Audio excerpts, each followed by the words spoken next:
ბათუმის საკრებულომ დაკავებული თანამდებობიდან საბავშვო ბაღების გაერთიანების დირექტორი გაათავისუფლა. დეპუტატებმა გადაწყვეტილება ხმათა აბსოლუტური უმრავლესობით გაერთიანების ხელმძღვანელის განცხადების საფუძველზე მიიღეს. ჩემთვის როგორც ცნობილი არის, საუბარი ჰქონდა ბატონ ჯემალ ლანანიძესთან, ქალბატონ დალის და ელემენტარულად ჩემთან დაადასტურა, რომ ეს იყო თავისი სურვილი.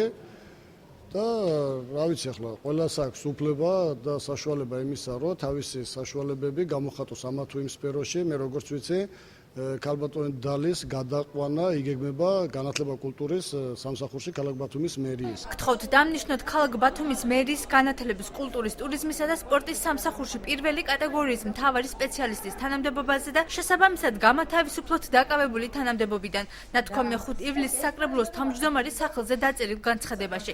გადაწყვეტილების მიზეზად იგი შრომატევად საქმიანობას და ნაკლებად საპასუხისმგებლო თანამდებობაზე გადასვლის სურვილს ასახელებს. თხოვე ბატონ ჯემალის და ბატონ ირაკლის, რომ თუ კი მერიაში იქნებოდა რაიმე ისეთ თავისუფალი ვაკანსია, რომ ნაკლებად საპასუხისმგებლო სამსახური მექნებოდა, გაეკეთებინათ მონაცვლეობა. თუნდაც კონკრეტული თანამდებობა მიუთითეთ განცხადებას. ჩემს განცხადებაში?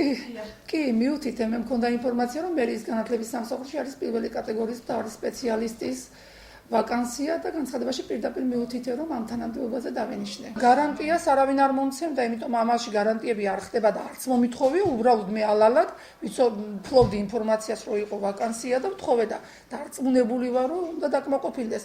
რომ არ დაკმაყოფილდეს, მაშინ რაღაც ოფიციალურად უნდა მეთქოს უარი და ამ უარს უნდა ქონდეს საფუძველი. დალი ფუტკარაძე ჯერ კიდევ ერთი თვის წინ მსგავსი სახის გადაწყვეტილების დაშვებას კატეგორიულად გამორიცხავდა. დღეს კი ცნობილი გახდა, რომ იგი თანამდებობის დატოვებას უკვე რამდენიმე თვე ითხოვს. ჯერ კიდე დეკემბრის თვეში ბატონ გიორგის და ბატონ ჯემალის მიუმართე განცხადებით, რომ იქნებ ნაკლებ საპასუხისმგებლო სამსახურზე გაეკეთებინა ჩემი მონაცვლეობა, თუმცა უარი მივიღე.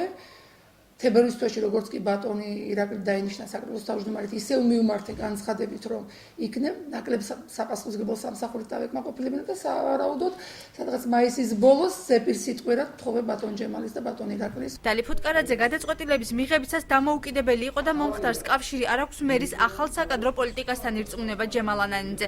როგორც ქალაქის თავმა აღნიშნა, ვაკანტურ თანამდებობაზე მერია კანდიდატურებს საკრებულოს 2 კვირაში წარუდგენს. მისიდან წამოვიდა ინიციატივა და ჩვენ ამ ინიციატივას მაქსიმალურად შევუწყეთ ხელი, დაუჭირეთ ხარი, იმიტომ რომ თუმცა ადამიანსაც დიდი პასუხისმგებლობა აქვს და სურს რომ წავიდეს თანამდებობიდან, ჩვენც ხელი უნდა შევუწყოთ. მას გარკვეული ხარვეზებიც ჰქონდა მუშაობაში, იყო გარკვეული პლუსებიც, და ამიტომაც ჩავთვალეთ, რომ უახლოეს პერიოდში მას მოვახდენთ ახალ ადგილმონაცვლეობას და ესე მერიის სისტემაში დავასახელოთ. ვაკანტური არ გვაქვს დღეისათვის, ასე რომ ალბათ ნახავთ, როგორც გამოჩნდება ვაკანტური ადგილი, მოხდება მისი დასაქმება. საკრებულომ სხდომის დასასრულს წუთიერი დუმილით პატივი მიაგო გარდაცვლილ 14 წლის მირზა ცეცხლაძეს, რომელსაც საჭირო თანხის არ ქონის გამო ძვლის ტვინის ტრანსპლანტაციის ოპერაცია დროულად ვერ ჩაუტარდა.